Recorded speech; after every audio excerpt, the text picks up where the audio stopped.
আপনি একটা দিন কষ্ট করেন, আমি 5টা বছর আপনার জন্য কাজ করবো ইনশাআল্লাহ। আজকে 33 পাস করা যায়, আবার 90 পাইলে কিন্তু গোল্ডেন প্লাস পায় পাস করা হয়।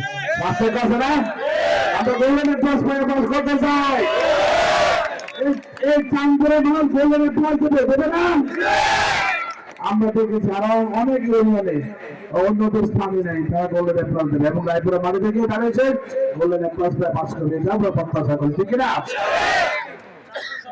আমি আপনাদের কাছে একটু অনুরোধ করবো, আমি রিকোয়েস্ট করছি আপনাদের কাছে, আপনারা সবাই মা বোনদেরকে নিয়ে যাবেন, মাদেরকে রিকোয়েস্ট করবো আপনাদের ভবিষ্যতের কথা চিন্তা করে, আপনার ভবিষ্যৎ সন্তানের কথা চিন্তা করে, আপনার স্বামীর ভবিষ্যতের কথা চিন্তা করে এবং আপনি যাতে কাজ করে খেতে পারেন সেদিন জানিস বিপক্ষে। আপনি একটা দিন কষ্ট করেন, আমি 5টা বছর আপনার জন্য কাজ করবো ইনশাআল্লাহ। আপনি একদিন কষ্ট করবেন আর 5 বছরের 1825 দিনের হিসাব কিন্তু আমি আপনাকে দেব। এই জিনিসটা মাথায় রেখে কাজ করেন। এখানে আপনাকে সঠিক প্রার্থী করতে হবে, যে প্রার্থীকে ভোট দিলে তার দল ক্ষমতা আনবে এবং এই প্রার্থী এমপি হলে এই এলাকার উন্নয়ন হবে। আমরা আমাদের এই নেতৃবৃন্দ সবাইকে নিয়ে এই এলাকার উন্নয়নের জন্য কাজ করব।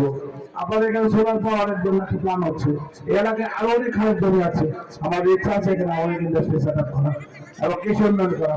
এই তারিখ সাহেবে কৃষি উন্নয়ন করার জন্য কৃষির পণ্য বিক্রি এবং কৃষির পণ্য বিপণন এবং সুরক্ষা চিন্তা করেছেন। আজকে ওনার মাথায় যে চিন্তা চেতনা বুদ্ধি যে পরিকল্পনা নিয়ে ওই বাংলাদেশে পদার্পণ করেছেন, সেগুলো যদি বাস্তবায়ন হয় তাহলে এই বাংলার পক্ষে মানুষের মুখে হাসি পড়ছে। যেখানে কিনা আমরা দেখেছি শেখ হাসিনা কি করেছে, 41 সাল পর্যন্ত থাকতে চেয়েছে, ইউটিউবে দেখে 41 সাল পর্যন্ত থাকতে চেয়েছে, তাদের সন্তানরা যারা জন্মসূত্রে আমলিক হয়েছে তারা চাকরি কেউ পায়নি। একটা বাস্তব ঘটনা বলে যে 18 সালে আমি যখন মিছিল নিয়ে নৌকা যুগে আসছিলাম, এই কালিকরে ঢুকতে গিয়ে তার সময় এখানকার এক নেতা রামদাও নিয়ে কোমর পাড়ের মতো দাঁড়ায় আসছিল।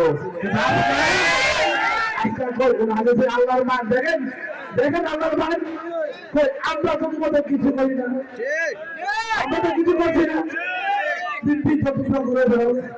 আমার কথা হলো অপরাধী বিচার হবে আদালত থেকে, অপরাধী বিচার হবে আইনের মাধ্যমে। আমরা আইন তুলে নেব না।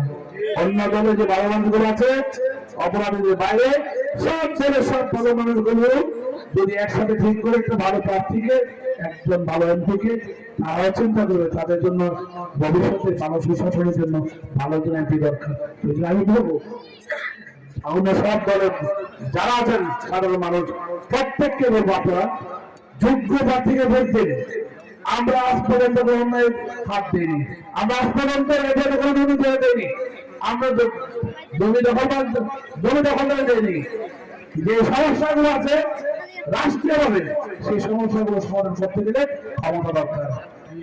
ক্ষমতা আনতে গেলে মানুষের বুঝতে হবে।